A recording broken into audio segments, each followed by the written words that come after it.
what is your personal potential 20 to 50 years from now? You ever think of that? What is your true potential 20 to 30 years from now, 50 years from now? I had thought about plans in life. I had plans in life. I thought what I'd accomplish in life, what would I do in life, what is our bucket list, what we'd want to do before we die. I thought a lot of those things. But I had never shifted gears to what was my potential. There's a difference between what your plan is and what your potential is. Your plan is what you plan to be, and your potential is what you could be. Last summer, my granddaughter's husband asked me, he said, "Bob, what do you see as your potential?" I'm 71 years old. That's the first time anyone had ever asked me that question. I thought, what a phenomenal question, because I didn't even begin to have an answer for it. I'm still wrestling with it to an extent. Still reflecting on it, I should say. Still dreaming about it, still asking God about it, still reflecting on that question. What is your potential? Not what is your plan, what is your potential? Totally different, or it may be quite different. But I'd like to help you wrestle a little bit with your potential today. Not your plans, your potential. And sort of how to get there. Sort of the keys from my perspective to moving toward your potential, not just your plans. Okay? The first thing I would say, if you said to me, "Bob, how do I develop my potential? How do I even begin to realize my potential?" I'd say the first thing I would say is, do you have a crystal clear dream? Do you have a dream of what you'd like to do, or what you'd like to be, or what you'd like to contribute someday? Not next year, but someday. 20, 30 years from now, what would you like to contribute potentially? And your dream is simply the difference you hope to make sometime before you die. That's my real simple definition of a dream. A lot of people, when you ask them, "What is your dream?" their response is always, "What do you mean by a dream?" Particularly people who don't have one say, "What do you mean by a dream?" I say, all I mean by a dream is, what difference do you hope to make sometime before you die? I say, just by defining that, your plan goes from a plan to a sort of a super plan. It comes up quite a ways from what you're just planning to grind out to what could happen, what could be is your dream. But your potential is way up beyond that again. So the first thing I'd do is define a dream. Secondly, I would look at my uniqueness. I would encourage you to define your uniqueness, your unique ministry position. Business people talk about a unique market position, where you're the only one in the market that does this. I would encourage you to ask yourself, what is my unique ministry position? What do I feel I could perhaps do that perhaps no one else on earth is in a position to do? Maybe they could do it, but they're not here where I am. They're not in my village. They're not in my town. They're not in my city. I don't know of anyone right here that could do this. It may be your unique ability, or it may be your unique opportunity. But what is your unique ministry position would be a next question. It's basically based on what are your spiritual gifts, your single greatest strength, your unique ministry position. Scripture talks about if you're an eye, don't try to be a hand. You know what I find is a lot of people are trying to be something they're not. They're trying to be more like their father was, their mother was, their famous uncle, their very successful aunt, their grandfather, their grandmother. They're trying to be something they're not. They're trying to be someone they're not.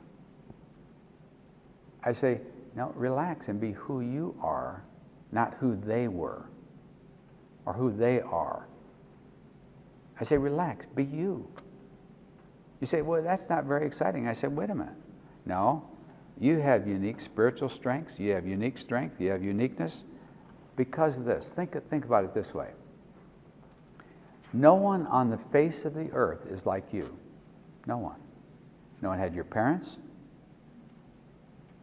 grew up where you did, dated who you did, married who you did perhaps, worked where you've worked, went to school where you went to school, have your set of friends, have been exposed to what you've been exposed to, including this session today, which in my theology, you are supposed to be in this session right now or you wouldn't be here. Why does God have you here? Why do you have the opportunity to hear this when a lot of people you know don't? Why? I don't know. What God has in mind for you in terms of your potential, I have no idea. But I encourage you to reflect on it. Partly by saying, how am I unique? What are the unique experiences, the unique encounters, the unique mentors, the unique friendships, unique professors, the unique background I have for being and becoming who God is forming me into? Secondly, I deal with my elephant stakes. What I mean by that is this. I had a friend named Dwayne Peterson, who was the head of the Hollywood Free Paper. Some of you may remember the Hollywood Free Paper. And we were on a board together. Dwayne started it, and I was on his board. And we had another board member named Bobb, who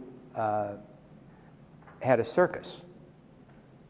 One night about 7 o'clock in the morning, I was still sleeping. Saturday morning, I got a call from my friend Dwayne. He said, hey, how would you like to go down to Tucson today? We were living in Los Angeles at the time. How'd you like to go to Tucson, Arizona and work the circus for a day? Bobby's got a circus down there. I feel like getting out of LA and he said, how'd you like to go down there for a day? So I checked with Cheryl, and sure enough, Dwayne and I took off LAX, the tarmac, and we were on our way to Tucson, Arizona, and we worked the circus. It got hot and dusty and dirty and tired and came back to LA feeling very happy. But while I was there, I talked to the guy who was tending the elephants. And there was a little baby elephant there, maybe 300 pounds or so. And I said, tell me something. How is it that you can take a 10-ton elephant like this one and chain it to a stake that it could just pull like that and it'd be gone, but it never tries? He said, when they're little guys like this, we chain them down. He said they try, it's estimated, 10,000 times to get away from the stake. Then they realize, you know what? I can't ever get away from the stake, so they stop trying. And the big elephant, you'll watch, they'll rock all the way around, but they don't move the foot because they realize they can't move the foot. As long as the chain's on it, they realize they can't move the foot. So they're smart, but they have a good memory. They're not very smart, but they have a good memory. Ask yourself this. What elephant stakes do you have in your mind and in your emotions that you've told yourself for so long, well, I'm not a good public speaker, or I'm not able to do this, or I'm not an intellect, or it's like, what are the I'm nots in your mind that are really elephant stakes? You told yourself a long time ago you weren't, and you've come to believe it, but it's not true. You could just move your foot and that'd be gone. But you never move your foot. You never move your thinking on this subject. What is that? What are those? Your dad told you you're never going to do this. You aren't any good at that. How do you know? You never tried it as an adult. Maybe you're really great at it. Your mom said, well, you're not good at this. Well, how do you know? I say, to realize your full potential, what are the elephant stakes you need to deal with in your thinking? Interesting question would be, what would I do if I could? What would I do if I weren't held back by things? And let me share with you some of the things that hold you back. The 4th grade, when you're 9 years old, is the single most shaping year of your life, because that's where your comfort zones are established. What you're comfortable doing as an adult is what you're comfortable doing at age 9. Let me show you how it works. Ask yourself this. How would you describe yourself as a 9th grader as a 9-year-old, not a 9th grader, a 9-year-old, running around the neighborhood where you grew up? How would you describe yourself? In just a word or a phrase. I'm not asking you to tell me, I'm just asking you to get it clear in your mind. If someone asks you, how would you describe yourself? In a word or short phrase.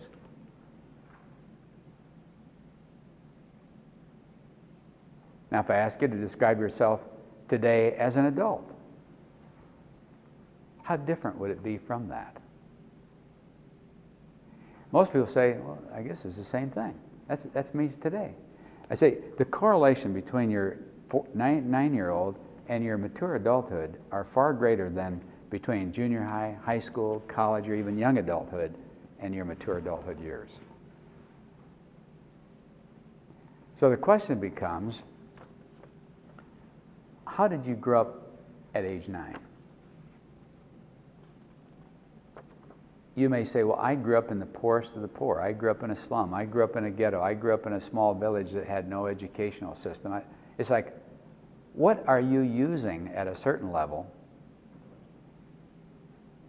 to keep from realizing your potential? What's holding you back? What thoughts about yourself are holding you back? What strength do you have that you're not admitting? Because someone told you when you were 9 years old you didn't have it. I don't know. What is it, if I ask you to name the 10 things you're not good at, what 10 things would you name? And maybe 8 of them you're not good at. Maybe you're just not that good at it. But maybe 2 of them, you're not good at it because you've never, ever tried it. Because someone told you were not good at it when you're 9. But if you try it, it's like it would unlock potential in you that you can't even dream of. I don't know.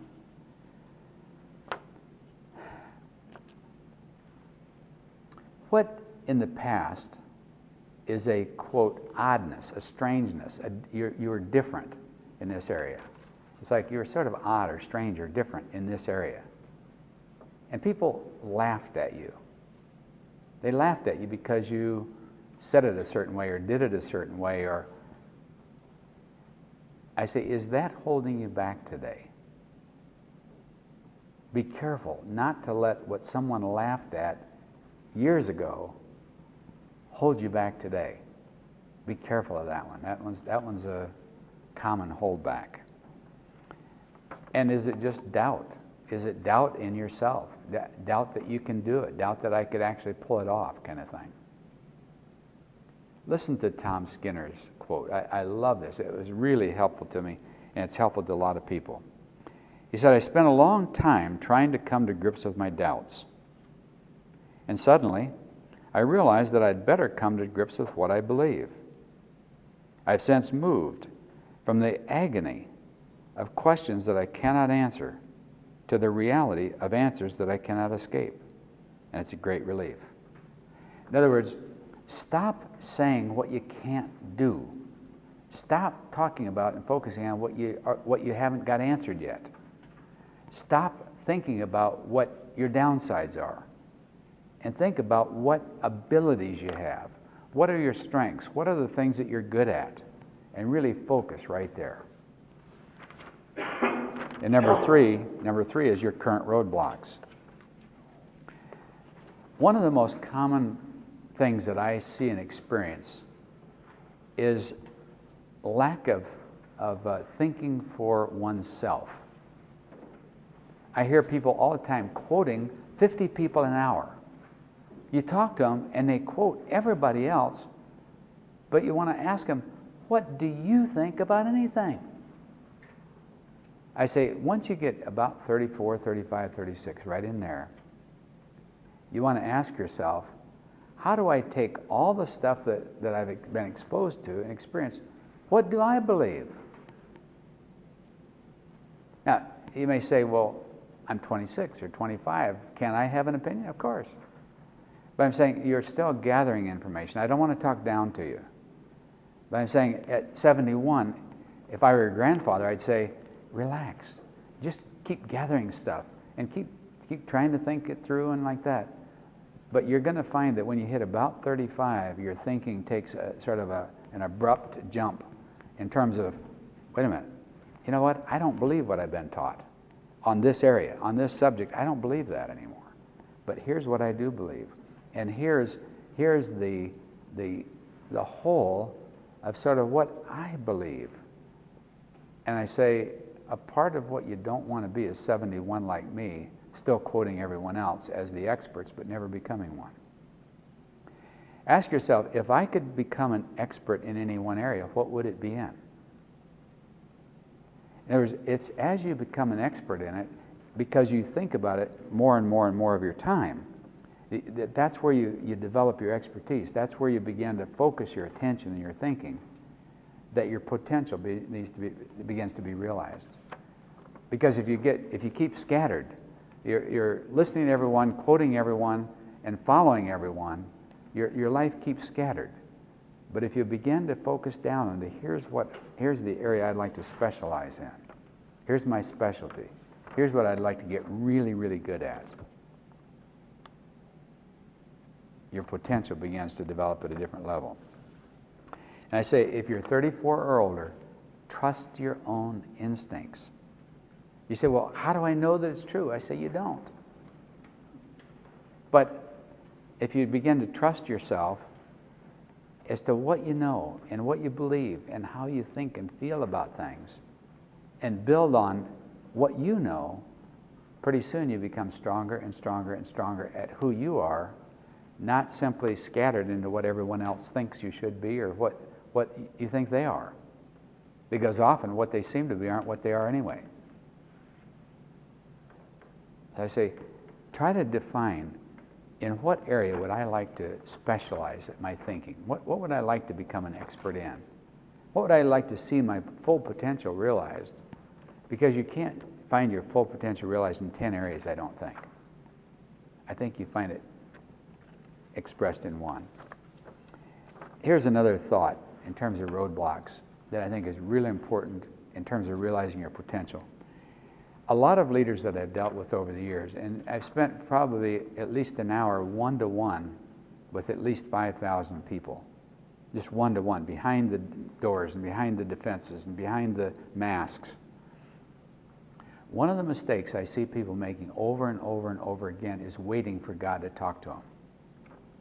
They say, God, will you please tell me what to do? Please tell me what to do. And they wait until he tells them. They're waiting for him to tell them. And I say, ask yourself this. Are you committed to whatever God wants you to do for the rest of your life? You say, well, as far as I know, I am. I say, would you go anywhere, do anything, say anything, do anything he'd ask as long as you knew it was him asking? You'd say, well, sure I would. Yes, I would. I'm committed. I say, then listen to this. Commit your ways to the Lord that he may give you the desires of your heart. The commitment is a step in the process. Now, you can't skip that step and just get what you want. But commit your ways unto the Lord that he then may give you the desires of your heart. So the question becomes, what are the desires of your heart? If you're committed, what do you desire at that point? What would you like to do? What kind of ministry would you like to be in? What kind of service would you like to be? Where would you like to be? Then instead of sitting and waiting and saying, God, please tell me what to do, I'd suggest you reverse it and say, Lord, I'm committed to you. I'll do whatever you want as long as I realize it's you. But if you don't make clear to me what I'm supposed to do, I'm just going to pursue what I want to do here. What I think you'd be pleased with. What on Judgment Day I'd like you to say, well done, good and faithful servant, on this subject. And unless I hear stop, I'm going to move in this direction, a step at a time. So instead of waiting for him to say go, you wait for him to say stop. That one change right there has unlocked a lot of people. Frankly, just to show you what it means in one person's life, I think I was consulting for 15 years before I realized what I'm just telling you. And I kept saying, Lord, what do you want me to do? Make clear what you want me to do. Tell me what you want me to do. Just tell me where to go. And I'm going to do this until you make clear what you want me to do. And then I realized I'd committed my ways to the Lord, and this is what I'd do if I could do anything. And he wasn't telling me to stop. And so for 35 years now, that's what I've been doing, is consulting. I don't speak like this very often. I basically consult with the president and the executive team of an organization. But it's like, I enjoy speaking like this, but I do it 2 or 3 times a year maybe. It's not what I normally do. But I enjoy the combination of consulting, teaching, teaching here. I enjoy that. It's like, that's what I'd do if I could do anything. And he's never told me to stop 35 years later, because I think he's pleased with what I'm doing. So I'm saying, don't wait too long just waiting for him to tell you to go. Now, if he said stop in the Bible or through the Holy Spirit, through a direct it's like, do not do this, then listen. But I say, if you're not hearing anything, don't take that as a symbol that the ceilings are brass or that kind of thing. Take it as a thing that I basically double check. Am I committed? And what would I do if I could do anything right now? Would I take the course? Would I go back to school? What would I do? And say, Lord, this is a plan I'm trying to make. Let me know if that's not what you want. I talked to Bill Bright one day, the founder of Campus Crusade, now Cru. I said, Bill, how do you approach a day? You know, when you get up in the morning, do you spend an hour in prayer? Or, you know, how do you approach a day? And he said, I basically get up and I say, Lord, this is the agenda of people that they've got me scheduled to see today.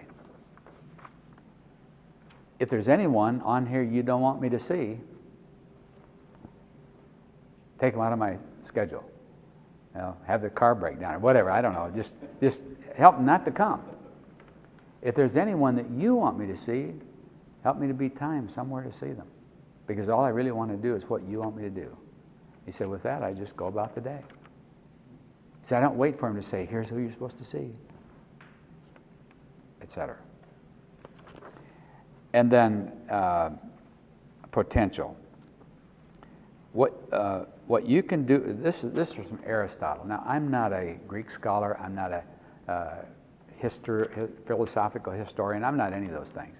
Matter of fact, I think this is the first thing and the only thing I've ever read of Aristotle's. Sorry to admit to you. But when I read this, I thought, whoa, is that fascinating? He said, what you can do with things increases infinitely when you focus your thinking on their potential. And I would add to Aristotle, I'd be so crass as to try to add to Aristotle, and it applies to people as well as things. Now, he says, what you can do with things, what you can do with an invention you've got, what you can do with a book you're writing, what you can do with those kind of things increases infinitely when you focus on their potential. But think about when you focus your thinking on your potential, what you could be, what you could actually accomplish as compared to what you'd planned to accomplish or what other people believe you can accomplish. I'd ask a simple question. What is your potential in 20, 30, 40, 50 years? So it gets sort of, whoa, I didn't see that before. I didn't think about that before. I say, well, it's time to reflect on it. It's time to spend some time just dreaming about it. And what I would say is, not only is it true for things and you personally, it's true for your organization. If you're leading an organization, what is the organization's potential? Not what are your current plans or what do we plan to do this year, but in 20, 30, 40 years, what's the potential of this organization? The influence, impact, society, history, etc. What's its potential? And dream about that. Keep dreaming about it. Keep talking to people about its potential. Help them see the potential that's in it. Because as they see its potential, as they see your dream, that's when they're going to want to become involved as well. Keep looking for that question. What is its potential? Look at a person you're ministering to, a college student, saying, what is her or his potential? Whoa. It's like, whoa. this kid has unlimited potential. How do I help them develop that through some of these things? Defining their uniqueness, getting rid of some of the elephant stakes, getting rid of some of the roadblocks, clearing up their thinking in certain areas. Isn't that fun, just to dream about it a little bit? And again, you're at this conference, you're away for a few days. Take an hour somewhere, away from your ministry, away from the day-to-day responsibility. Take an hour and just dream about what is your potential.